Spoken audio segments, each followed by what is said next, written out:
1, 2, 3, action. So hi guys, welcome back to our YouTube channel. Oh, we have light. And this week we're back with another little bit of a travel episode, but we thought we'd also share a few of our own tips and kind of a little bit of advice on how we managed to maintain such a close relationship whilst living in a van. Because van life is definitely the ultimate test on your relationship. Luckily, our business, what we specialise in is working with people with mental and emotional health, particularly emotional health. And I feel like the work that we've done together in our own relationship has definitely made van life a lot easier to live. Yeah. But I could easily see how van life would actually cause a lot of stresses on relationships. So before we head off down to Rye for one of our favourite destinations to go, we're going to get the van prepared, which brings us to kind of point number one, which is teamwork.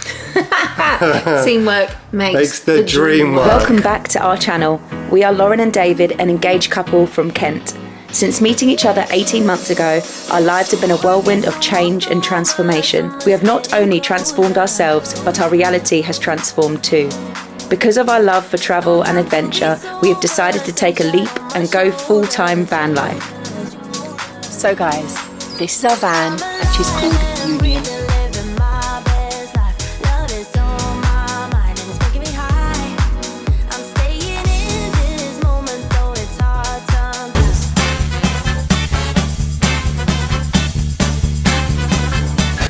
And with van life, you both have to be on board with each other to help each other, because believe it or not, although you're in a tiny space, there are a million jobs to do living in a van. Yeah, and I'm just really lucky to have a guy who loves to help me out. And I do think that any relationship where you are living in a van together, if it's not clear on who can do what, then yeah, make a list. Things that I enjoy doing, things that you enjoy doing. We just naturally go into a flow. Like we just balance each other out yeah, so well. Yeah, you pretty much do what you do and I do what I do, and we just come together, get on with it and just get things done. If having a list helps you guys, definitely write a list. And teamwork. Yeah, and teamwork is key. And one of the things that I think that benefits our relationship massively, if Lauren's having a real down day or I'm having a real down day, then the other person will quite happily pick up the pieces or carry the team for that day. So I think that, you know, having that ability to kind of cover and help each other out when one of us is off the pace, it definitely helps. But let's get on with this video because we got many chores to do before we can actually leave for Canberra. We have this amazing campsite just outside Rye near Canberra. They just had availability for us tonight, so we were so happy about that. So see you guys on the road. So first things first, we've done a lot of washing in our barn today, so got to put the clothes away.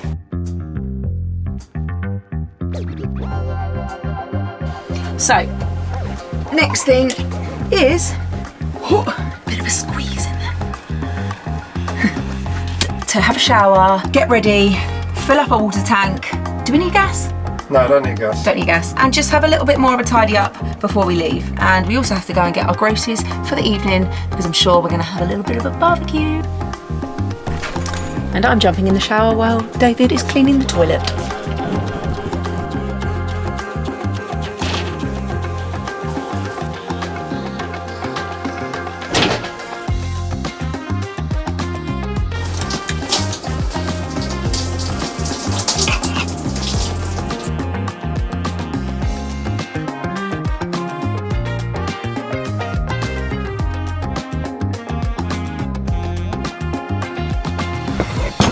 Ready. Sit out of the bed, baby.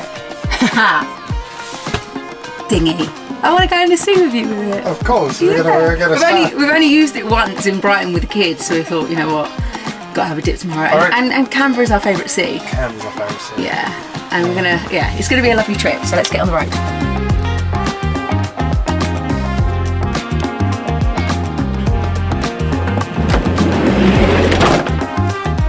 Michael Jackson.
just pulled up at the campsite and we've got a pretty and amazing park up, haven't we, baby?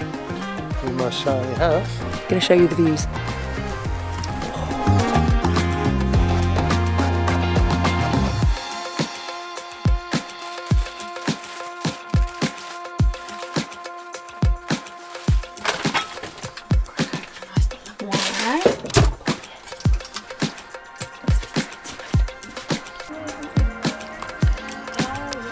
Olive.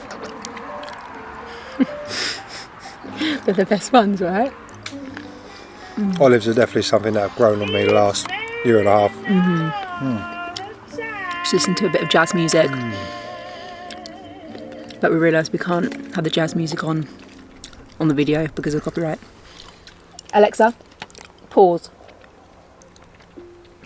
But as you can see by the previous few clips, that van life as a couple, you've really got to work together to really make it happen, to keep things smooth and plain sailing. But I think doing everything together and sharing that commitment together and responsibility together just makes our relationship so much more harmonious. 100%. Oh, there's a drone.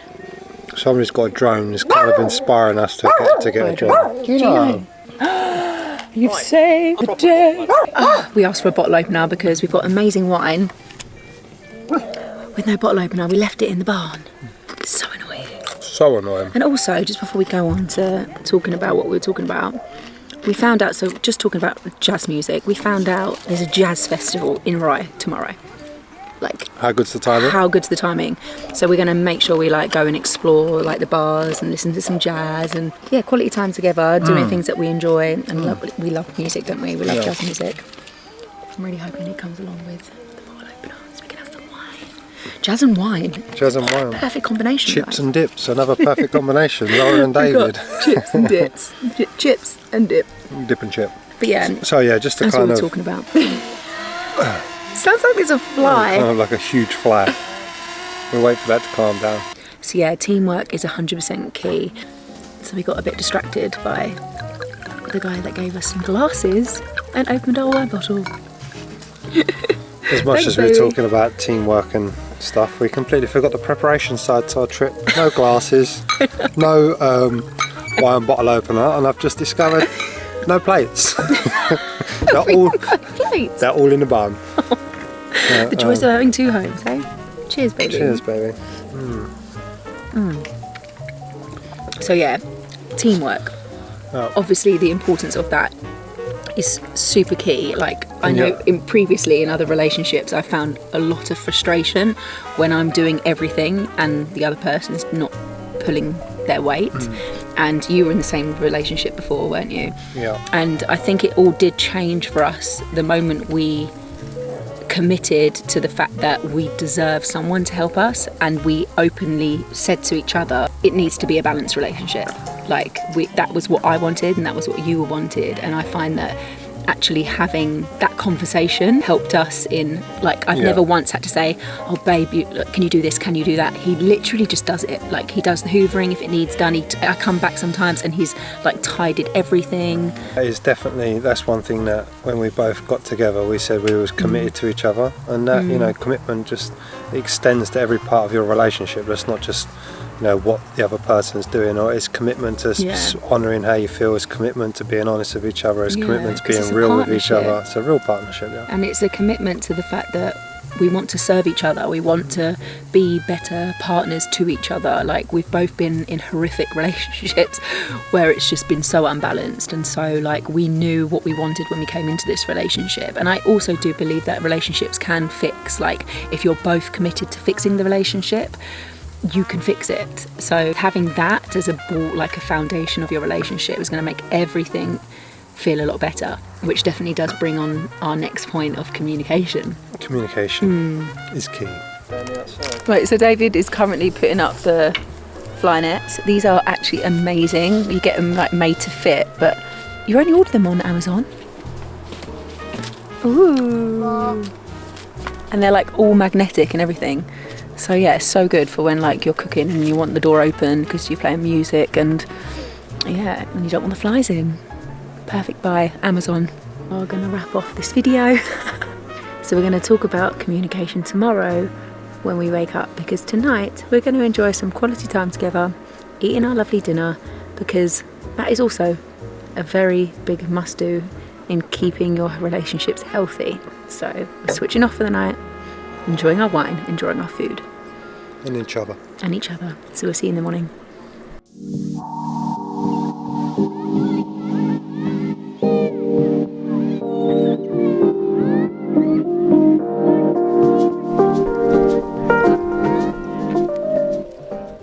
So, we are. Oh.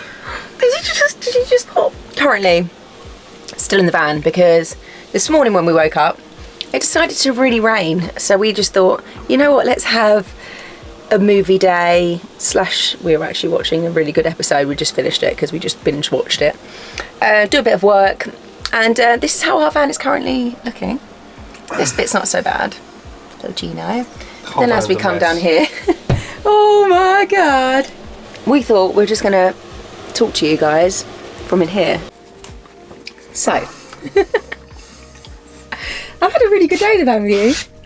It's been really nice. You got a booger. We've done a lot of nothing. Yeah, we did try and do some work on the course, and we got a little bit far, but then we realised that just want to chill. This wasn't really coming to us today, so No, we so we decided didn't to scrap that and flick on a movie instead. Yeah, which was really good. Really good, Yeah. really good. What was it called? It's a documentary on BBC.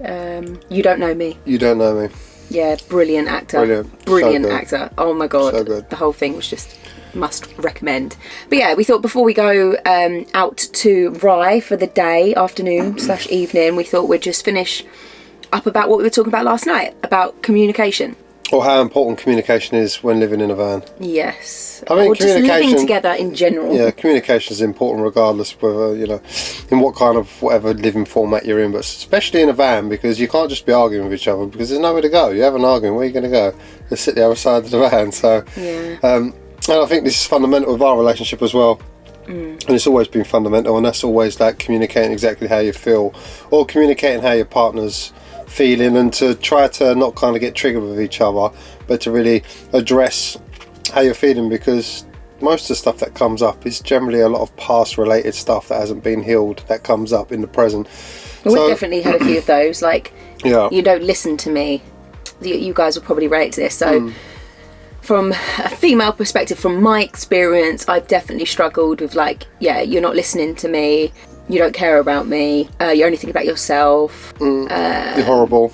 yeah, you're horrible. Like, yeah, they're the pretty, like, top ones I think we've had to process, like, living together, like, being aware of, like, where that comes from. All of those things, like, at the time, I was, like, blaming you for, like, you're making me feel. Well, actually, it's my feeling. You know, you did make me feel those things, but the whole point of a relationship is the fact that we're, you know, as a partnership, as a couple, you're here to mirror each other's pain, like, as well as mirror each other's love, of course, but you're also here to do that. So when we sort of realise that, okay, there's something that I'm feeling at the moment that's my feeling, you know, you're bringing that up in me, but this is my feeling, and for as long as I'm blaming you for making me feel that way, I'm still trying to control how you are to control how I feel. Yeah. Do you see that? Yeah. So, like, I've had to learn, or unlearn, would I say, the fact that it's my feeling, and I have to know, well, I'm carrying that feeling, and actually allow myself to feel those feelings that you didn't bring up in me. Would you say the same? Exactly the same? Or Pretty anything much the else? same thing. I think it's pretty much the same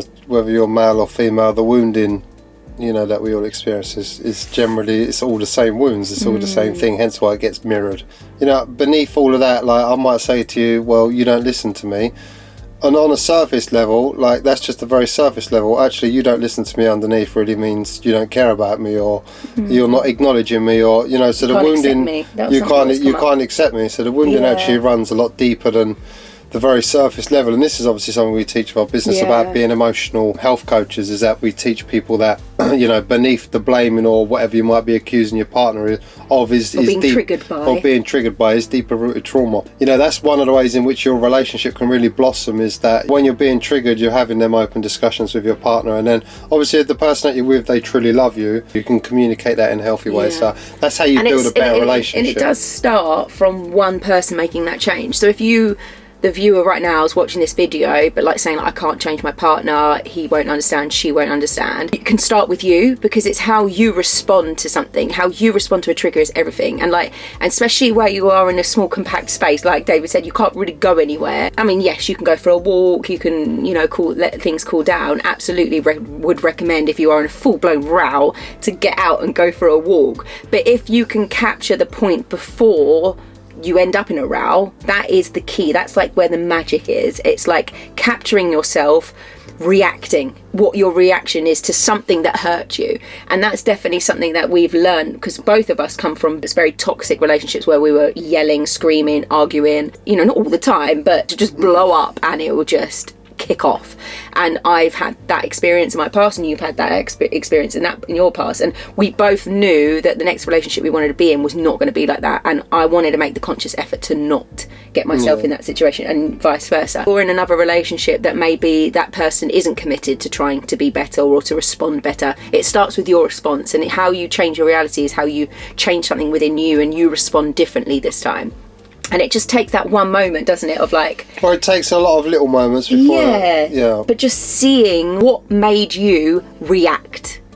Question that first. Not, well, he said that, she said this, you made me do that, you made me feel that. That's the aftermath. What was the initial bomb in the stomach that got on my nerves, that annoyed me, that triggered me? Like, what is that feeling? And then start there, because that definitely helped us in unraveling the issues that were happening between us. And we literally facilitate each other's space to be able to feel that sadness and like understand that and see it as like, that's happened to you in your past, that's been an experience of yours, and that's really sad. All great and well being not kicking off and getting angry at each other, but that solves nothing. There's pain behind the anger, and if you can understand that and not take things personal, you can then start unraveling the little nitty-gritty issues between you. Two people that are entering into a conscious relationship over time will just come closer and closer, whereas two people that, the general fun of an ordinary relationship is a lot of unconscious pain that comes up, and that unconscious pain just kind of pushes people apart. So after the honeymoon period, you generally find you start to build a bit of resentment to the other person, or they don't tick the boxes because the unconsciousness isn't being dealt between you, it's not being processed, addressed between you two. So luckily we have a very conscious relationship where all of our wounds are brought up and they are consciously addressed between each other, and that brings us closer and we have a better relationship for it. So that's nice. So that is why communication is key to living together in a small proximity. Oh my god, I said that so wrong. Proximity. You might as well just talk. You're in a space, you're here to heal. Your relationships are mirroring your own wounds all the time, every single day. We can actually help each other feel better. There's so much work you can do in just being honest with how you feel, how the other person's making you feel, but just being honest about it, not being like angry. Like it's easier said than done. Knowing that anger, there's just pain beneath the anger, and then going from there. So I hope you enjoyed that part of communication, but we've got to get ready now, don't we? We've got to get ready. We're going to go into Rye and have a little wander around and see the jazz festival, and that does bring us on to the next point, quality time together, and that's what we're going to do.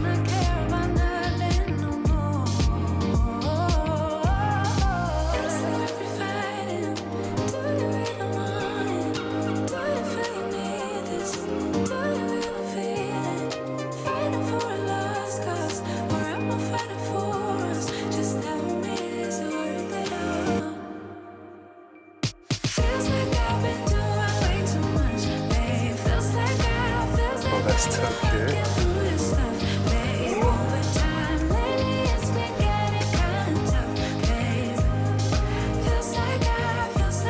Just riddling as old as it comes out. Stunning. No, an English listed building. Absolutely stunning.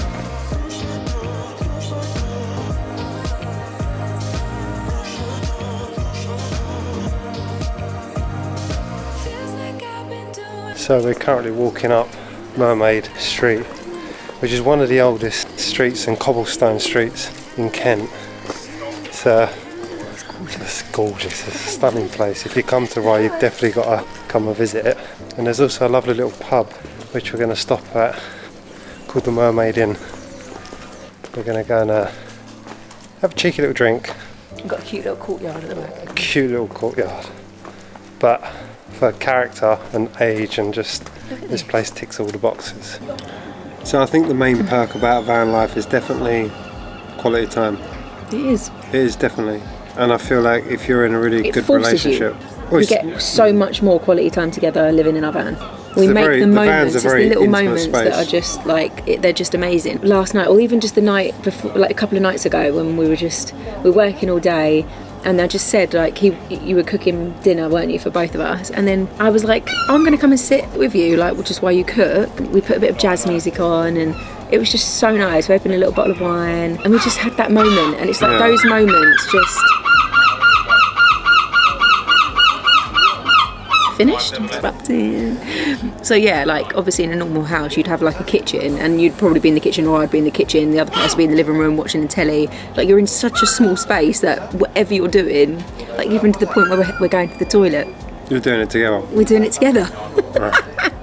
It's so intimate, it forces you to have we've more intimate definitely moments. Had the most intimate moments in the van. Oh, because it's such an intimate space. It's just amazing. So it's definitely like a journey in itself, living van life as a couple, you know, but even just moving in together in general, when you are, you know, it does bring up a lot of triggers and emotions between you, but it's how you get through those, and if you are working towards getting through them rather than ignoring them. But you know, a lot of people do distract themselves from feeling negative, but you know, we face it, and that's just something we consciously choose to do. So as a couple. Yeah, as a couple. So I think this is like 3 great tips to really how to build solid foundations in a relationship. Number 1 is got to be teamwork. You've got to be on the same team, on the same page, working together.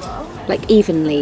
Yeah. Everything's got to be balanced. And then 2, communication, discussing how you feel, discussing what comes up, and creating space for each other to have that safe space to heal within the relationship. Because there is sadness behind that. Like there's sadness behind triggers, arguments and stuff. Like trauma. You know, if you feel a negative way, to say that to your partner, and you might get agitated, you might get pissed off with your partner, but actually beneath that is sadness. There's pain behind that. You have to have some compassion and empathy towards the other person, and give each other space to be able to process and let it go. And if any argument does get heated, it's about letting that calm down, letting that emotion pass before coming together and talking about things. Quality time is key for any relationship to work, for your family and your loved ones. You've got to make time for that. That doesn't just happen. You actually have to make that commitment to making quality time together. This is what has made our relationship amazing, is that from day one we've always like had little date nights, we've always like cooked each other dinner, like with making an extra bit of effort. You come home with flowers every now and then, and just the little moments, like we'll know if it's been like a week or 2 without those moments, we feel it. So we're like, right, we've, you know, life got in the way, let's commit to this weekend we're going away or we're doing something. And if the intimacy's gone, it's because the communication's gone. And if the communication's gone, it's because the honesty's gone. The honesty's gone, and the ability to work together's gone, and we kind of go our own separate ways, and then that kind of leads to separation and breakups in relationships. Yeah. But that definitely 3 key points to building a solid relationship. And if you're thinking about living van life, then those 3 points have got to be 100% on point. They are your priority, guys. That's it. But we are hopefully going to go find a nice little jazz bar now. Yeah, and our little quality time together. Before we go and pick up the kids, and it'd be crazy mad. We love you guys as well. Thanks for watching. And remember, love the life you live.